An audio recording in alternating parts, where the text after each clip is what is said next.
दलित व्यक्ति के साथ में इस तरह से मजाक किया हो, उसका अपमान किया हो सकता है, उसके पीछे झाड़ भी बांध दिया हो सकता है, पर ऐसा नहीं कि सबके साथ ये प्रथा हो गई, ऐसा नहीं था। वो नीच आदमी कहता है कि मैं पूरे ब्राह्मण समाज पर पेशाब करता हूं। पेरियार के विषय में बात करें, उसने अपनी गोद ली हुई बेटी के साथ विवाह कर लिया, 70 साल की उम्र में एक जवान बच्ची से विवाह कर लिया, जबकि हमारे जो दलित भाई हैं वो इससे चिढ़ जाते हैं। नमस्कार, स्वागत है आप सभी का हिंदुस्तान 24 पर और मैं आप सबके साथ विपिन चौधरी। ज्योतिबा फूले और सावित्रीबाई फूले ने किस तरीके से समाज सुधार के लिए प्रयास किया वो तो आप सभी लोगों ने किताबों में जरूर पढ़ रखा होगा। अब सावित्रीबाई फूले और ज्योतिबा फूले के जीवन को लेकर, उनके संघर्षों को लेकर अनुराग कश्यप की एक मूवी आ रही है जिसका नाम है फूले। लेकिन इस मूवी का ब्राह्मण समाज के कुछ लोगों ने विरोध कर दिया है। अब इस मूवी से ब्राह्मण समाज के लोगों को क्या दिक्कत हो सकती है, आज इस बड़े ही महत्वपूर्ण विषय पर बातचीत करने के लिए हमारे साथ महंत आनंद स्वामी जी मौजूद हैं। महाराज जी, बहुत बहुत स्वागत है आपका हिंदुस्तान 24 पर।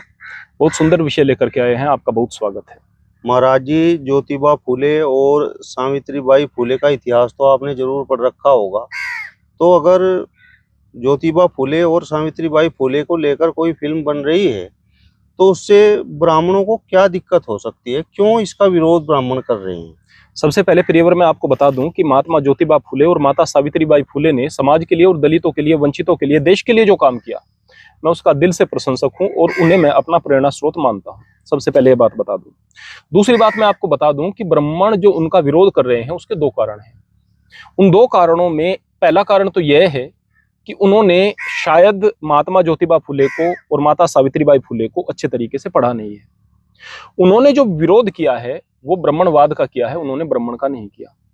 और जिन धर्म ग्रंथों का उन्होंने विरोध किया है उसके पीछे कुछ न कुछ कारण रहे हैं। जिस दिन बैठ करके हिंदू समाज उन कारणों के पीछे सोच लेगा और उन चीजों को ठीक करने का प्रयास करेगा, जो चीजें हैं सत्य को स्वीकार करेगा, उस दिन से पुनः यह धर्म आगे बढ़ने लगेगा और तरक्की करने लगेगा। तो एक तो है अज्ञान, लेकिन उस अज्ञान के कारण इतना ज्यादा विरोध नहीं था, थोड़ा बहुत विरोध था। लेकिन ज्यादा विरोध कहां से शुरू होता है? उस नीच आदमी की वजह से शुरू होता है जिसका नाम अनुराग कश्यप है। अगर एक आदमी जो कि नीच आदमी है और वो किसी अच्छी चीज को भी प्रस्तुत कर रहा है तो उस अच्छी चीज का स्वरूप खराब हो जाता है। वो नीच आदमी कहता है कि मैं पूरे ब्राह्मण समाज पर पेशाब करता हूं। अब ये बताइएगा कि ब्राह्मण समाज इस चीज का बुरा क्यों नहीं मानेगा? ब्राह्मण समाज ने इस देश के लिए क्या नहीं किया? आज की तारीख में अगर सेना में भी जाते हैं, जबकि वो तो क्षत्रिय नहीं है, तो वहां पर भी झंडे गाड़ते हैं, यानी कि मन से भी पक्के होते हैं। अगर उन्हें बहादुरी दिखाने का अवसर मिले तो बहादुरी भी दिखाते हैं, ऐसे नहीं कि कायरता की तरफ जाते हैं। अगर बात करें मंगल पांडे का योगदान आप नहीं भूल सकते, अगर बात करेंगे तो आप चंद्रशेखर आजाद का योगदान नहीं भूल सकते। आप बात करेंगे, कितने सारे मैं नाम गिनवा सकता हूं हमारे क्रांतिकारियों के, जबकि यहाँ पर ब्राह्मणों का प्रतिशत कम है देश के अंदर, लेकिन क्रांतिकारियों में उनका प्रतिशत बहुत ज्यादा रहा है। उनका नाम नहीं भूल सकते, बहादुरी के साथ में लड़े हैं। देश धर्म की रक्षा के लिए उन्होंने क्या क्या नहीं किया। यहाँ पर धर्म ग्रंथों के अंदर बहुत सारी मिलावट करने वालों में कुछ लोग ब्राह्मण भी हो सकते हैं, लेकिन यहाँ पर हमारे शास्त्रों को याद कर करके, रट रट के, उस जमाने में जबकि लिखने लिखाने और प्रचार पर प्रतिबंध लगा दिया गया था, याद कर करके हमारी संस्कृति को बचाने वाले ब्राह्मण हैं। यहाँ पर रामधारी सिंह दिनकर जैसे और बहुत सारे बड़े बड़े हमारे कवि हुए हैं।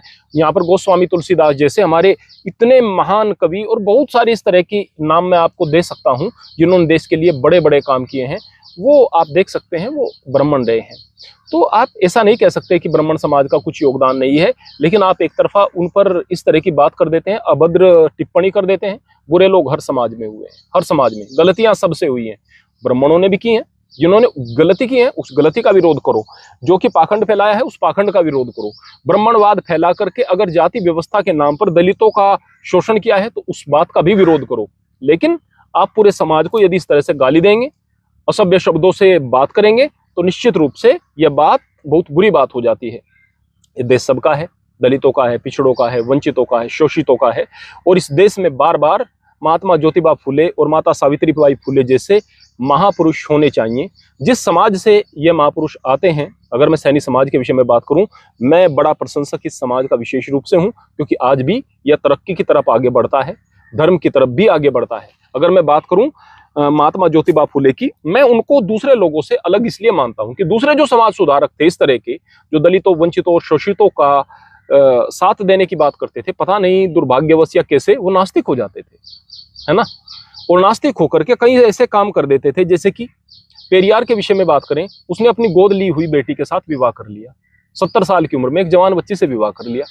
जबकि हमारे जो दलित भाई हैं वो इससे चिढ़ जाते हैं, वो कहते हैं तुम्हें क्या पता पेरियार का, तुमने पेरियार को पढ़ा नहीं। जबकि ये सच्चाई है, चाहे वो किसी भी तरीके से किया, किसी वजह से किया, लेकिन विवाह किया तो, चाहे वो अपना उत्तराधिकारी बनाने के लिए किया या कैसे किया तो, है ना।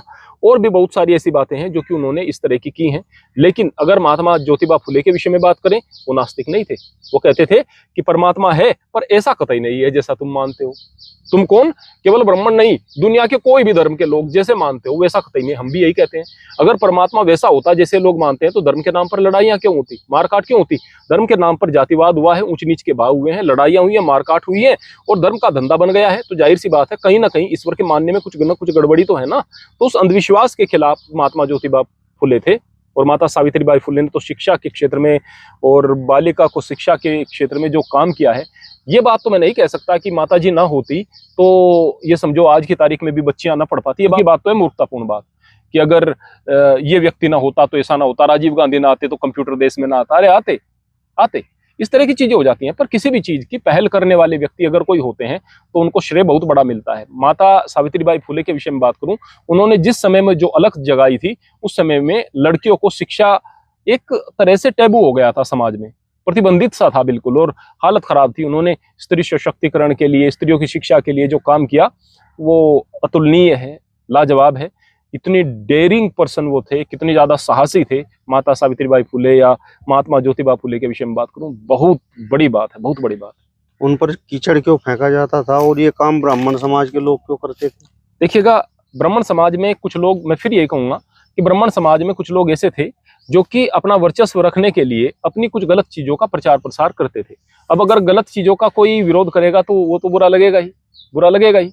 एक चीज को यदि एक चीज का ठेकेदार एक कौम विशेष को आप बना देंगे तो वहां पर जो गलत लोग भी हो जाएंगे, उनको भी सही करने का प्रयास करेंगे आप लोग, सही बताने का प्रयास करेंगे आप लोग, तो फिर वो लोग अहंकार से भर जाएंगे, फिर वो इस तरह के कृत्य करेंगे। तो इस बात में कोई शक नहीं कि केवल ब्राह्मणों ने ही नहीं, मैं आपको एक और बात बता दूं, पूरी जानकारी हो तो केवल ब्राह्मणों ने ही नहीं, और लोगों ने भी जो सवर्ण थे उनका विरोध किया था। और बात वही कि जो बहादुर लोग होते हैं वो विरोध की परवाह किए बगैर आगे बढ़ते चले जाते हैं। क्या ब्राह्मण नहीं चाहते थे कि दलित समाज के लोग या दलित समाज की महिलाएं और ओबीसी के लोग, ओबी समाज की महिलाएं ये शिक्षित हों? देखिएगा, राम प्रसाद बिस्मिल ने क्या केवल कौम विशेष के लिए लड़ाई लड़ी थी? चंद्रशेखर आजाद ने क्या केवल कौम विशेष के लिए लड़ाई लड़ी थी? या फिर ऋषिवर देव दयानंद के विषय में बात करें, उन्होंने कहा कि सभी लोग वेद को पढ़ा सकते हैं, सभी लोग यज्ञोपवीत धारण कर सकते हैं, सबको बराबरी देने की बात नहीं की थी? क्या वो ब्राह्मण नहीं थे? ऋषि दयानंद के विषय में बात करूं, ब्राह्मण नहीं थे। बाबा साहब भीमराव अंबेडकर कहते हैं कि ऋषि दयानंद ने दलितों के लिए बहुत काम किया है और मैं उस चीज के लिए उनका सम्मान करता हूं। क्या वो ब्राह्मण नहीं थे? देखिएगा भाई, आप केवल अगर बुरे लोगों को और बुरे पक्ष को देख करके पूरे समाज को कहने लगेंगे तो बात अलग है। आज की तारीख में मैं बहुत सारे ब्राह्मणों को दिखा सकता हूँ, मुझसे जुड़े बहुत सारे ब्राह्मण हैं जिनके मन में इस बात की पीड़ा है कि सभी लोग मिलकर के रहें और दलितों को विशेष रूप से गले लगा करके चलते हैं। तो आप केवल एक पक्ष को देख रहे हैं तो बात गलत हो जाती है। जातियों में बांटकर दलितों का उत्पीड़न भी क्या ब्राह्मणों ने किया? आपको सबसे पहले एक बात मैं बता दूं, अगर इतिहास को आप सही से जानेंगे, जब तक इस देश में हमलावर नहीं आए थे तो उस समय या तो यहाँ पर वर्ण व्यवस्था थी, और अगर जाति व्यवस्था थी तो वो भी अपने काम के आधार पर थी। वो काम का नाम था, उसमें ऊंचा नीचा वाली बात नहीं थी। यानी कोई बढ़ई है तो इसका मतलब क्योंकि लकड़ी का काम करता है, लकड़ी के काम करने वाले को बढ़ई कहते हैं, बस ये बात थी। इस तरह की स्थिति थी। अच्छा, एक राज्य से दूसरे राज्य में कई बार लोग जाते थे और अपनी स्किल के कारण वो दूसरा काम करने लगते थे। यानी एक व्यक्ति कहीं पर लोहार था और वो जाकर के दूसरे स्थान पर बढ़ई हो गया तो उसको बढ़ई कहने लग गए, है ना। फिर अंग्रेजी जमाना आया, फिर उन्होंने क्या काम किया, जातिगत जनगणना कराई। आज भी जातिगत जनगणना कुछ देश के गद्दार कराना चाहते हैं और वो और ज्यादा इस जाति को प्रबल करने की बात करते हैं। मैं कहूंगा कि सभी एक हों और देश से निश्चित रूप से इस तरह का विभेद हटना चाहिए। आपके कॉलम में जाति का नाम नहीं होना चाहिए। कहीं नौकरी में जाओ, कहीं भी जाओ, जाति का नाम नहीं होना चाहिए। जब तक जाति जाति जाति करते रहोगे तो ये कहेंगे ना, रविदास जी ने कहा था कि रविदास मनुष्य न उभरे जब तक जात न जात, है ना। जात जात में जात है जो केतन के पात, यानी जाति जाति और फिर जाति में भी उपजाति, है ना। जैसे केले के पत्ते उधेड़ते चले जाओ, आखिर में कुछ नहीं बचता, बस ये पत्ते पत्ते हैं, कुछ है ही नहीं।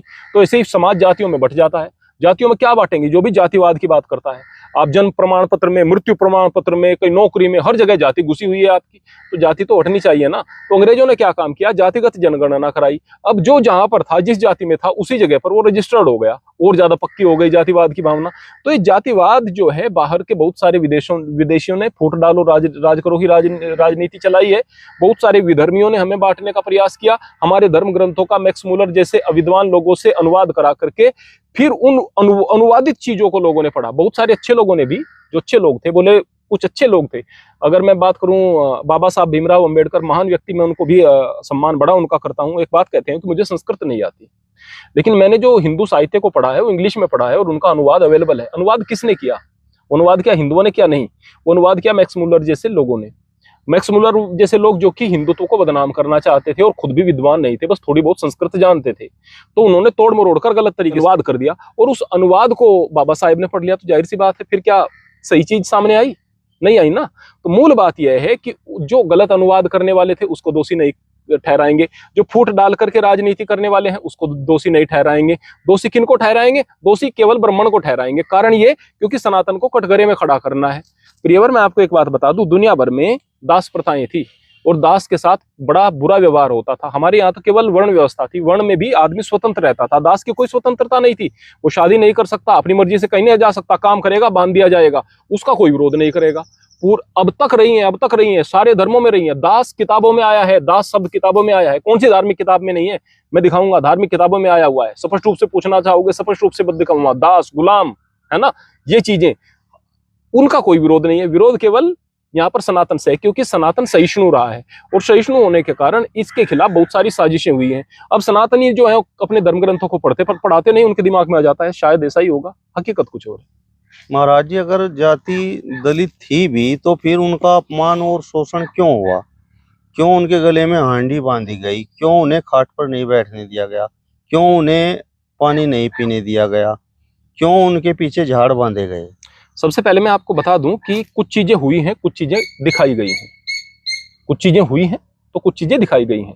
क्या आपको इस बात पर यकीन होता है कि हांडी बांध दी गई और आदमी थूक टपकाता हुआ फिर रहा है, थूक उनका गिरेगा तो बस उस हांडी में ही गिरेगा?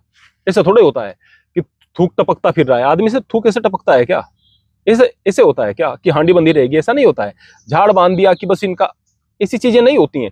ऐसा इस प्रकार से हो सकता है, किसी दुष्ट व्यक्ति ने किसी दलित व्यक्ति के साथ में इस तरह से मजाक किया हो, उसका अपमान किया हो सकता है, उसके पीछे झाड़ भी बांध दिया हो सकता है, पर ऐसा नहीं कि सबके साथ ये प्रथा हो गई, ऐसा नहीं था, है ना। हाँ, जितने अत्याचार हुए, मैं नहीं कह रहा कि उससे ज्यादा दिखाए, उससे कम भी हो सकता है, क्योंकि अत्याचार हुए हैं। किन्होंने किए हैं? स्वार्थी लोगों ने किए हैं। पर विरोध किनका होता है? केवल पंडितों का। पंडित बहुत ज्यादा ताकतवर नहीं रहा देश के अंदर, बहुत ज्यादा ताकतवर नहीं रहा। बहुत पुराने समय की बात छोड़ दें तो वो केवल शिक्षक वर्ग में रहा है। शासक वर्ग कोई और थे, वे थे क्षत्रिय। तो उन क्षत्रियों ने भी किया है भाई, यानी हम लोग गुज्जर थे, हम लोग रहे हैं, हमने भी किया है। राजपूत थे, उन्होंने भी किया है। जो भी ताकतवर रहे हैं उन्होंने किया है। आज भी कोई भी ताकतवर होगा वो शोषण करता है। जैसे कि जो दलित हैं, दलितों में जो ताकतवर हो जाते हैं वो क्या करते हैं? वो आरक्षण खाने लगते हैं। किनका? जो उन्हीं के शोषित भाई हैं उनका खाने लगते हैं। यानी कि दलित होने के कारण जो आरक्षण मिल रहा है, सारी सुविधाएं तो उनके बच्चों के पास है, उस आरक्षण को वो लेते जाएंगे। ये क्रीमी लेयर है। इस क्रीमी लेयर को हटाने की बात की गई तो जो बेचारे अनपढ़ दलित थे वही सामने आकर खड़े हो गए, ये हमारा हक, हमारा। अरे आपका हक ही तो बचाने की बात की जा रही है। अगर वो ताकतवर हो जाते हैं तो अपने दलित भाइयों को भूल जाते हैं। अगर वो ताकतवर आदमी जो आगे बढ़ रहे हैं फिर दलित उद्धार के लिए काम करें, जैसे कि बाबा साहेब ने किया था, तो देश आगे बढ़े। जो भी ताकतवर हो जाता है वो अत्याचार करने लगता है। काश कि ऐसा हो कि जो भी आदमी ताकतवर हो, जो भी आदमी विद्वान हो, जो भी आदमी समझदार हो, वो आदमी यहाँ पर लोक कल्याण के लिए काम करे। काश कि ऐसा हो। महाराज जी, क्या ऐसा नहीं हुआ है कि दलित महिलाओं को स्तन ढकने का भी अधिकार नहीं था, और अगर वो स्तन ढकती थी तो उन्हें टैक्स देना पड़ता था? जी हाँ, केरल में ऐसा हुआ है, और भी कहीं का दुक्का इस तरह की घटना मिल सकती है। लेकिन मैं कहूंगा कि ब्राह्मणों ने नहीं किया है, वो ब्राह्मण नहीं थे जिन्होंने ऐसा किया है, ब्राह्मण ने नहीं किया। मैं कहूंगा कि बुरे लोगों ने किया है। जो ऐसा करते हैं वो बुरे लोग हैं, अच्छे आदमी थोड़े हो सकते हैं। क्या इस बात से मैं कभी भी जीवन में इनकार करता हुआ पाया गया हूं कि ब्राह्मणों के द्वारा या क्षत्रियों के द्वारा या सवर्णों के द्वारा दलितों पर अत्याचार नहीं हुआ? हुआ है, और उतना ज्यादा भी हुआ है जितना दिखाया नहीं जा सकता।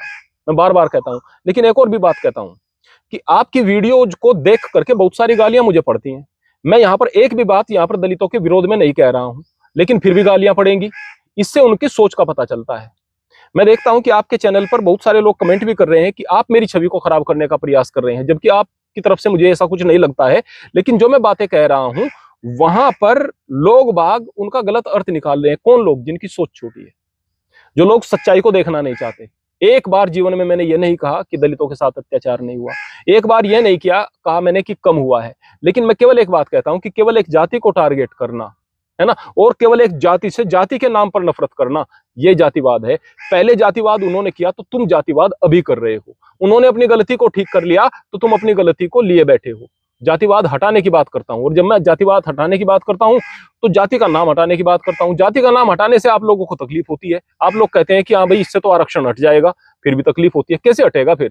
यानी कुछ त्याग तो करना पड़ेगा ना। त्याग के बगैर तो कुछ चीजें नहीं हो सकती, त्याग तो करना पड़ेगा।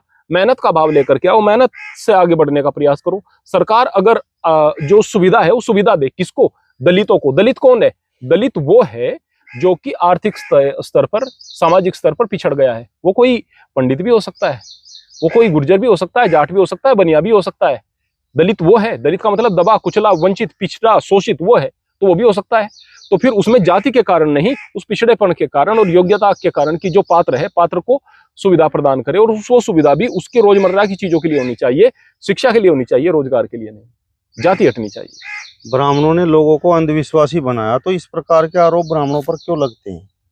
देखिएगा कि मैं फिर यही बात कहूंगा कि बहुत सारे धर्म आपने देखे होंगे कि वहां पर हालेलुया हो रहा है और लोग आ रहे हैं, पागलों की तरह कर रहे हैं। वहां पर पास्टर इस तरह से हाथ लगा देता है, वो बिलबिलाने लगते हैं, गिरने लगते हैं। बहुत सारे मस्जिदों में जो है जिन भगाए जा रहे हैं, जिन निकाले जा रहे हैं ताबीजों से। वो मौलवी भी ब्राह्मण है क्या? वो पास्टर भी ब्राह्मण है क्या? आपको केवल यहाँ पर चीजें दिखाई दे रही हैं। आज मैं इतने सारे लोगों को दिखा सकता हूं जो कि यहाँ पर गुरुजी बने हुए हैं और हजार प्रकार के पाखंड कर रहे हैं और जेल में भी जा रहे हैं। और वो जो जेल में जा रहे हैं और जिनसे इस प्रकार के लोग जुड़े हुए हैं जो पाखंड कर रहे हैं, उनमें से एक भी ब्राह्मण नहीं है। लेकिन सारे के सारे कांड ये ब्राह्मण के सर मर दिए जाते हैं। जितने भी ये जेल में बाबा गए हैं, मैं नहीं कहूंगा कि सच गए हैं, झूठ गए हैं, कैसे गए हैं, लेकिन ये ब्राह्मण ही नहीं है। कमाल की बात ये। फिर कहते हैं भगवा बदनाम हो गया है। जितने जेल में गए हैं बाबा, ये भगवाधारी भी कोई नहीं है, लेकिन बदनाम भगवा हो गया है। आप इस धर्म के प्रति और इस संस्कृति के प्रति साजिश को समझो प्रिय विपिन जी। इतिहास लिखने वाले कौन थे? क्या ब्राह्मण नहीं थे? इतिहास लिखने वाले केवल ब्राह्मण नहीं थे। इतिहास लिखने वाले वो व्यक्ति थे जिनको लिखना आता था। तो ब्राह्मण पढ़े लिखे थे तो वो उन्होंने लिखा, बहुत सारी चीजें उन्होंने लिखी। लेकिन बात यह कि इतिहास लिखवाने वाले कौन थे? इतिहास लिखवाने वाले थे राजा। राजा थे ताकतवर, तो अपनी मर्जी से चीजें नहीं लिखी जाती। उसके चारण बनते थे। ये जो ब्राह्मण लोग थे चारण बनते थे, उनके दरबार के कवि बनते थे। राजा जब तलवार लेकर कहेगा ये लिखो तो महिमा मंडित करेंगे उनको, है ना, ताकतवर है। तो ये भी तो देखो कि लिखवा कौन रहा है। मैं बहुत बार इस तरह की चीजें देखता हूं कि एक आदमी गरीब है, बेचारा, देखता है उसके पास चारा तो कुछ है नहीं, तो ताकतवर के सामने वो करेगा जो ताकतवर करवाना चाहता है। मैं फिर ये कहूंगा कि जब भ्रष्ट होता है तो पूरा समाज भ्रष्ट होता है, जब सही होता है तो पूरा समाज हो रहा है। तो पूरे समाज को आप सही और गलत कहेंगे, ये दौर चलता है। आज के दौर को अगर पीछे से आप पकड़ करके बैठेंगे तो फिर समझो कि आप आगे बढ़ने की कोशिश नहीं कर रहे। क्या किताबों में नहीं लिखा हुआ कि ब्राह्मण पूजनीय होता है? जी हाँ, किताबों में लिखा हुआ है, लेकिन मैं एक बात और पूछना चाहता हूँ कि मनुस्मृति में 1100 श्लोक जो हैं वो प्रमाणिक हैं। 1100 श्लोक, तो उसके अंदर 2400, फिर 2500, फिर 2600, कहीं कहीं 2700 तक श्लोक क्यों आ गए? वो जोड़ दिए गए हैं, और वो श्लोक पहले वाले श्लोक से नहीं मिलते। जैसे कि मनुस्मृति कहती है कि मांस भक्षण बहुत पाप है, मांस भक्षण करना ही नहीं चाहिए, है ना। वही मनुस्मृति कहती है कि मांस भक्षण जरूर करना चाहिए, इसके बगैर चीजें सही नहीं हो सकती, आपको मोक्ष नहीं मिल सकता। तो एक किताब में दो जगह बिल्कुल विरोधाभासी चीजें क्यों नहीं लिखी हुई हैं? तो जाहिर सी बात है इनमें से एक चीज जबरदस्ती जोड़ दी गई है, तो एक चीज गलत है, और वो गलत स्पष्ट रूप से दिख जाएगी, क्योंकि उस गलत चीज की भाषा अलग है। जो पहले वैदिक भाषा से मिलते हुए श्लोक हैं वो अलग है, जिसका वैदिक वांग्मय से चीजें नहीं मिलती हैं, व्याकरण से चीजें नहीं मिलती हैं, और शिक्षा भी अलग है, वो प्रक्षिप्त है। तो इस तरह की जो चीजें हैं वो जोड़ दी गई हैं, और वो जो चीजें जोड़ दी गई हैं हाँ, दूसरे अर्थों में अगर आप देखेंगे कि जो ब्रह्मवेत्ता है, परमात्मा को जानने वाला है, परमात्मा की बात करने वाला है, ज्ञान को जानने वाला है, ब्रह्मांड को जानने वाला है, वो व्यक्ति विद्वान है। और क्या कहेंगे, विद्वान सर्वत्र पूज्यते, एक देशे पूज्यते राजा, विद्वान सर्वत्र पूज्यते। राजा तो अपने देश में पूजा जाता है, विद्वान हर स्थान पर पूजा जाता है। तो आज भी आप सम्मान दे रहे हैं, बड़े लेखक को दे रहे हैं, बड़े विद्वान को दे रहे हैं, बड़े राइटर को दे रहे हैं, योग्य व्यक्ति को आज भी सम्मान दे रहे हैं। तो उस दृष्टि से देखें तो ठीक है। तो जो ब्रह्मवेत्ता है, चाहे वो किसी भी जाति वर्ण का है, तो वह पूजनीय हो जाएगा यदि विद्वान है और ब्राह्मण है। उस दृष्टि से सही है। और केवल जाति के कारण पूजनीय है, ये चीजें हैं जोड़ दी गई हमारे धर्मशास्त्रों के अंदर, बहुत सारी चीजें जोड़ दी गई। महाराज जी, अनुराग कश्यप को आप नीच बता रहे हैं, तो जो टिप्पणी ब्राह्मणों पर उन्होंने की, उसके लिए उन्होंने माफी भी मांग ली है। वो टिप्पणी उन्होंने क्यों की? ये चीजें इसलिए करता है बंदा कि एक वेश्या को नंगा होने में क्या दिक्कत, एक वेश्या को नंगा होने में कोई दिक्कत नहीं। वो नंगी होकर के दिखा देगी कि भाई इससे उसका काम चल जाएगा, फिर माफी मांग लेगी, देखो भाई मैंने समाज के लिए गलत कर दिया। ये लोग वेश्याओं की तरह से होते हैं। यानी उन्हें पता था कि तुम क्या कह रहे हो जानबूझकर, फिर उसकी देश के अंदर हाइप बनेगी, फिर लोग उससे जुड़ेंगे, फिर उससे माफी मांग लूंगा, फिर ये कंट्रोवर्सी बन जाएगी, फिल्म हिट हो जाएगी। फिल्म में कुछ सौदा होगा या नहीं होगा, फिल्म हिट हो जाएगी। जबकि अच्छी बननी चाहिए, अगर एक महान आदमी पर फिल्म बनाई जा रही है तो अच्छी बननी चाहिए। लेकिन उसको माफी मांग कर, ये प्रकरण करके केवल वो फिल्म को हिट कराना चाहते हैं। उनको मान मर्यादा किस चीज से कोई मतलब नहीं होता इतना गंदा बयान देने के लिए। तो वरना बहुत ज्यादा मजम्मत उसकी होनी चाहिए, और हम लोग कर रहे हैं, सभी लोगों को करनी चाहिए। चलिए, तो महंत आनंद स्वामी जी को आपने सुना। फिलहाल इस वीडियो में बस इतना ही। अगली वीडियो में फिर आपसे मुलाकात होगी। तब तक बने रहिए हिंदुस्तान 24 के साथ। नमस्कार।